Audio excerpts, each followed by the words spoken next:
धुंध ना जाए जो मंजिलें, एक पल को तू नजर झुक जाए सर जहां वही मिलता है रब का रास्ता। तेरी किस्मत तू बदल दे, रख हिम्मत बस चल दे, तेरा साथी मेरे कदमों के है निशान। तू न जाने आस पास है खुदा, तू न जाने आस पास है खुदा, तू न जाने आस पास है खुदा, तू न जाने आस पास है खुदा। कैमरा उठाते ही कितनी आवाज़ें आने लगी, देखिए। Hello everyone, welcome to my channel. दोस्तों, मेरे चैनल में आप सभी का स्वागत है और जो न्यू सब्सक्राइबर है उनका हार्दिक अभिनंदन है। दोस्तों, कैसे हैं आप सब? मैं अंकिता जबलपुर से कर रही हूँ आप सबका स्वागत। आज उत्कर्ष स्कूल गए हैं, माने नहीं, और मुझे भी लगा कि थोड़ी ठंड तो है बट धूप अच्छी खासी निकल आई है, तो हमने उसे बिल्कुल जाने दिया है स्कूल। अच्छा पहना उड़ा के हम लोगों ने भेजा उसे कवर करके, और उसे काफ़ी सारी चीज़ें तैयार करनी है। कल के ब्लॉग में आपने देखा वो आधा अधूरा सा कुछ चीज़ें कर रहा था, और मैम ने उसको ये बोला था कि आप लर्न कर लो तो अच्छी तरह से प्रेजेंट करना, उच्चारण मैं सिखा दूंगी। बहुत ज़्यादा नॉइज़ पोल्यूशन हो रहा है, मैं क्या ही बोलूँ। आसपास बहुत सारा काम लगा हुआ है और बसें आ रही हैं इस समय। अब तो देर से छुट्टी हो रही है ना, तो देर से बसेस आती हैं जाती हैं, बहुत सारे ट्रक ट्रॉली, क्या क्या बताऊँ मैं आपको, कितना सारा पोल्यूशन हो रहा है। सो उसी बीच मैं जो है व्लॉगिंग कर रही हूँ, क्योंकि मुझे तो एवरीडे आप लोगों के सामने आना है। मुझे भी अच्छा लगता है, आप सबको भी अच्छा लगता है, और आप लोग काफ़ी कुछ पूछते भी हैं, तो मुझे वो बताने के लिए तो देखिए आना ही होता है। मैं नहीं चाहती हूँ कि मैं किसी भी फोटो के साथ अपनी ऑडियो डाल के प्रेजेंट करूँ। मैं चाहती हूँ कि मैं फिजिकली आप लोगों के सामने प्रेजेंट करूं, किसी चीज़ को ओरल मैं बताऊं, और आप लोग उसे थोड़ा गंभीरता से समझिए। हालांकि कभी कभी ना मेरा ध्यान डिस्ट्रैक्ट हो जाता है, तो मैं कुछ का कुछ भूल जाती हूं, और वो आप लोगों ने देखा होगा, इधर भी थोड़ा सा डिस्टर्बेंस तो चल ही रहा था। और मैं आप लोगों को बता दूं कि बाऊजी का अभी वैसे ही है, रोज़ रोज़ एक ही बात को क्या बताऊं। बस हम लोग लगे हुए हैं, बहुत ज़्यादा पैम्पर करने की ज़रूरत है, बहुत ज़्यादा उनकी तरफ अटेंशन देने की ज़रूरत है। पल पल हम लोग जो है उनको देख रहे हैं, नोटिस कर रहे हैं, और बस हम यही कर सकते हैं। जैसा डॉक्टर बता रहे हैं हम लोग वैसा कर रहे हैं, और साथ में पेशेंट का भी सुन रहे हैं कि वो कैसे क्या चीज़ मैनेज कर पाएगा। बॉडी पेन बहुत ज़्यादा हो जाता है, जो बर्दाश्त नहीं कर पाते हैं, लेकिन ठीक है, अब सब लोग लगे हुए हैं उसी में। व्यस्तता का आलम तो वाकई में बहुत ही ज़्यादा है। ऊपर से स्कूल, घर के काम, ये सारी चीज़ें तो अपनी जगह है ही है, लेकिन जब आप लोग मुझसे कुछ चीज़ पूछते हैं, हालांकि मुझे बहुत सारी चीज़ें मालूम है दोस्तों, लेकिन क्या होता है ना कि एट ए टाइम अगर आपका ध्यान कहीं और है तो आपके दिमाग में तुरंत क्लिक नहीं होता है, इसलिए मैं तुरंत आप लोगों को कभी कभी रिस्पॉन्ड नहीं कर पाती हूँ, तुरंत आंसर नहीं दे पाती हूँ। लेकिन बाद में जब मैं ध्यान से सोचती हूँ कि इस चीज़ के लिए हमने क्या किया, तो मुझे याद आ जाता है। और एक चीज़ आप लोगों को बता दूं कि हम लोगों ने एक डायरी मेंटेन की है कि हमें जैसे जितनी भी चीज़ें हम सभी लोगों को हुई है, मम्मी जी की कूल्हे की हड्डी टूटी थी, उनको क्या क्या चीज़ें करी हम लोगों ने, मम्मी जी को शुगर है तो उसको मेंटेन बिना दवाई के हम लोग कैसे करते हैं, वो सारी चीज़ें हम लोग उस डायरी में नोट करके रखते हैं, ताकि कभी ऐसी चीज़ अचानक से सामने फेस करना पड़े तो हम उसे एक बार पलट के देख लें कि हमने उस टाइम में क्या क्या किया था, क्या क्या सावधानी रखी थी, और मेडिसिन क्या क्या चलाई थी। डॉक्टर जब भी हॉस्पिटल में आप होते हैं तो मेडिसिन पे मेडिसिन, इंजेक्शन पे इंजेक्शन, और जो बॉटल वगैरह टंगी होती है उसमें भी आके कुछ कुछ लगा जाते हैं, वो उनका काम होता है। लेकिन आपका काम ये रहता है कि आप अगर पेशेंट के साथ हैं, उसे अटेंड कर रहे हैं, आप अटेंडर हैं, तो आपको ध्यान रखना है कि कौन सी दवाई किस टाइम पे उन्होंने लिखी हुई है और वही सही टाइम पे लग रही है कि नहीं। क्योंकि ऐसा हमारे साथ हो चुका है। हमारी मम्मी जी का जब ऑपरेशन हुआ था कूल्हे का, उस टाइम पे उनको शुगर है, उनका जो है शुगर डाउन था, बट उनको शुगर का इंजेक्शन लगाया जा रहा था, और उस टाइम पे मेरे देवर ने नर्स को बहुत बुरी तरह डांटा था कि अभी उनकी शुगर डाउन है, तुम उनको इंजेक्शन लगा दोगे तो उनकी हालत क्या होगी। तो ये सारी चीज़ें जागरूकता वाली हैं। कई बार क्या होता है, जो अटेंडर होते हैं वो ध्यान नहीं देते, उनको लगता है कि डॉक्टर सही सही कर रहे हैं, या जो नर्स या जो भी कंपाउंडर वगैरह है वो सही सही सब चीज़ें करेंगे। ऐसा नहीं होता है। अभी भी हमारे बाबूजी को किडनी की प्रॉब्लम है, तो हम लोगों ने कोशिश की थी कि उनको बॉटल ना लगे। नहीं तो आप जैसे ही एडमिट होने वाले होते हो, सबको पता है कि आपका ऑपरेशन है, सबसे पहले तो एक सिरिंज लगा देंगे आपको, बॉटल लगेगी, आधा एक घंटा जब वो चल चुकेगी उसके बाद डॉक्टर प्रकट होते हैं और सारा प्रोसेस शुरू करते हैं। तो इस सब चीज़ों को ना, एक होता है ना कि एक्सपीरियंस हो जाता है, वही हुआ, उनके साथ भी होने जा रहा था। वहां पे भी स्ट्रिक्टली बोला गया कि नहीं, इनको बॉटल नहीं चढ़ाई जाएगी ग्लूकोज की, पानी भर जाएगा और वो फूल जाएंगे। फिर भी जितना नीड थी उन लोगों ने चढ़ाया और अंजाम वही हुआ कि फिर भी हम लोगों को ऐसा लगता है कि कम से कम ऑपरेशन के 1 हफ्ते बाद उनको ये चीज़ें पता चली कि हाँ, धीरे धीरे पेट में पानी भरा है। अदरवाइज वहाँ तुरंत जो है रिएक्शन हो जाता है, तुरंत पानी भर जाएगा, तुरंत फूल जाएगा शरीर, बहुत सारी चीज़ें होती हैं।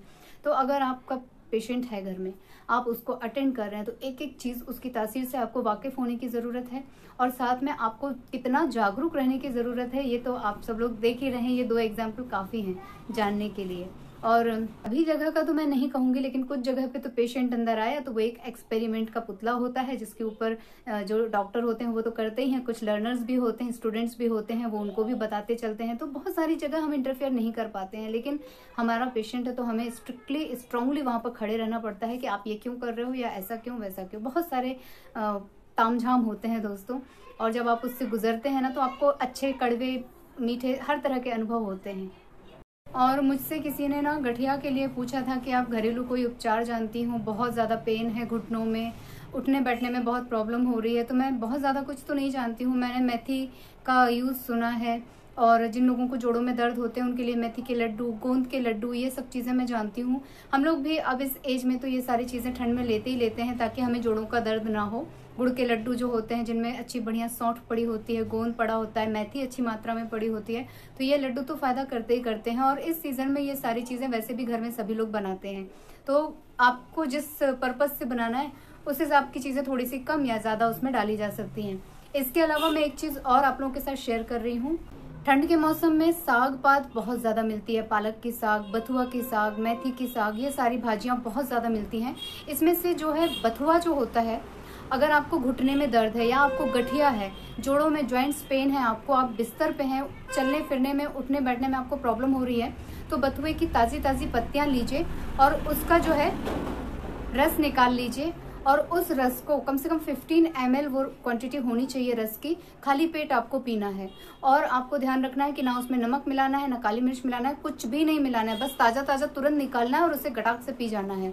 और ऐसा आपको सुबह शाम 2 टाइम करना है, या आप 1 टाइम करके पहले देख लीजिए कि आपको कितना सूट हो रहा है, और इससे आपके दर्द में आराम आएगा। करीब करीब 1 महीने में आपको रिलीफ मिलना शुरू हो जाएगा। जिन लोगों को बहुत ज़्यादा पेन है, अति का पेन है, जो बिस्तर से उठ भी नहीं पा रहे हैं और कराह रहे हैं, उनके लिए मैं बता रही हूँ।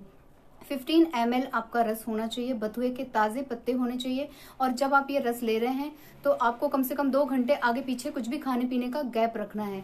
ये सावधानी ज़रूर रखिएगा। ये सभी होम रेमेडीज़ हैं दोस्तों, इनके साइड इफ़ेक्ट्स तो नहीं है, बट आप जिस पर्पज़ से आप इनको यूज़ कर रहे हैं, इनका इस्तेमाल कर रहे हैं, तो आपको ध्यान रखना होगा। खाली पेट कुछ चीज़ें लेने का बहुत ज़्यादा बेनिफिट होता है, अगर हम उसके आगे पीछे कुछ और खा भी लेते हैं तो वो वर्क नहीं करती हैं।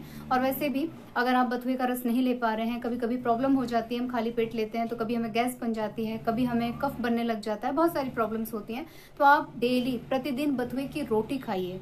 प्रतिदिन आपको रोटी खाना है, बथुए का सेवन ज़्यादा से ज़्यादा करना है, मेथी की भाजी का सेवन आपको ज़्यादा से ज़्यादा करना है। ये दोनों भाजियाँ जो हैं, ये जोड़ों में, जॉइंट्स पेन में बहुत ज़्यादा इफेक्टिव होती हैं दोस्तों, और ये हमारा आजमाया हुआ नुस्खा है।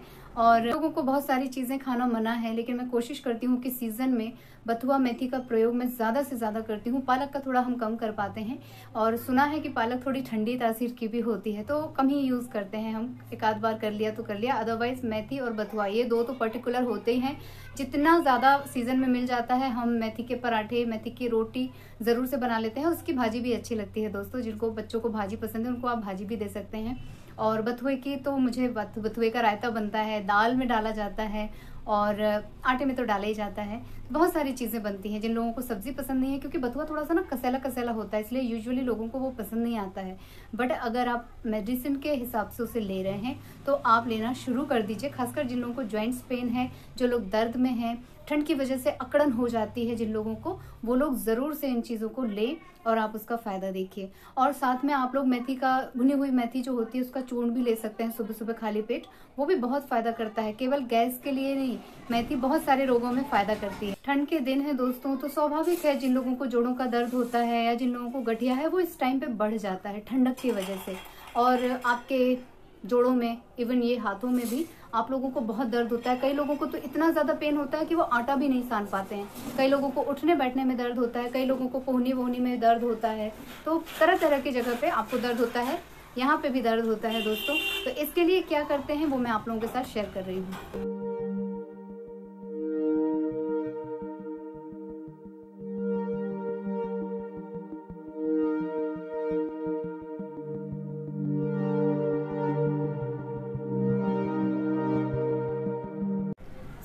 जो भी हमारे अनुभव होते हैं वही हम आप लोगों के साथ शेयर करते चलते हैं, पूरी फैमिली का। मतलब ऐसा नहीं है जो मेरे देवर को एक्सपीरियंस हुआ वो हमारे साथ डिस्कस करते हैं, फिर मैं आप लोगों को भी बताती हूँ, घर के और मेंबर्स को भी फ़ोन पे बता देती हूँ कि देखो ऐसा होता है, ऐसा होता है, आप लोग प्लीज़ जागरूक रहना।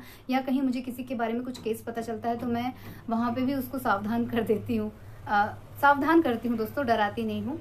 तो मुझे लगता है कि ब्लॉग लंबा हो जाएगा और आप लोग जो जानना चाह रहे थे मुझसे, मैंने जो है मेंशन कर दिया है जो भी कुछ मुझे मालूम था। और बहुत ज़्यादा नॉलेज तो मुझे नहीं है क्योंकि मेरे पास कोई दादी माँ का पिटारा नहीं है।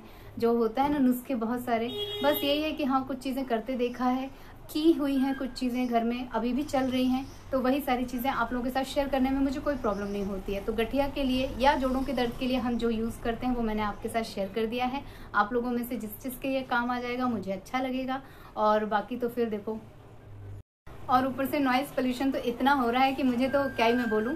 सो मैं अपने ब्लॉग को यहीं पे एंड कर ले रही हूँ, आप लोगों से ले लेती हूँ विदा। मिलूंगी अपने नेक्स्ट वीडियो में, तब तक के लिए take care, tata bye bye, अपना ख्याल रखिएगा। और आप लोगों में से जो लोग नए हैं प्लीज़ मेरे चैनल को सब्सक्राइब कीजिएगा, वीडियोज़ को लाइक कीजिएगा और अपने कॉमेंट करते रहिएगा, प्यार और आशीर्वाद बनाए रखिएगा। और हाँ, किसी ने मुझे याद दिलाया था कि मैं कभी भी बेल आइकन के लिए नहीं बोलती हूँ। मुझे एक्चुअली में वो जो होता है ना फ्रीक्वेंटली निकलने वाला, वो मेरे में फीड ही नहीं है। मैं अगर बोलने की कोशिश करूँगी ना तो लड़खड़ा जाऊँगी, तो इसलिए मैं नहीं बोलती हूँ। और अगर आप एवरीडे किसी की वीडियो वॉच करते हैं तो आपको बेल आइकन की ज़रूरत नहीं होती क्योंकि आपके होम पेज पे बंदा सामने हाजिर हो जाता है जब भी वो कोई नई चीज़ लेके आता है। तो इतना तो मुझे विश्वास है कि अगर आप लोग सब्सक्राइब कर रहे हैं और डेली विजिट कर रहे हैं तो मैं आप लोगों से प्रतिदिन मिलती रहूँगी। बाय बाय, अपना ख्याल रखिएगा।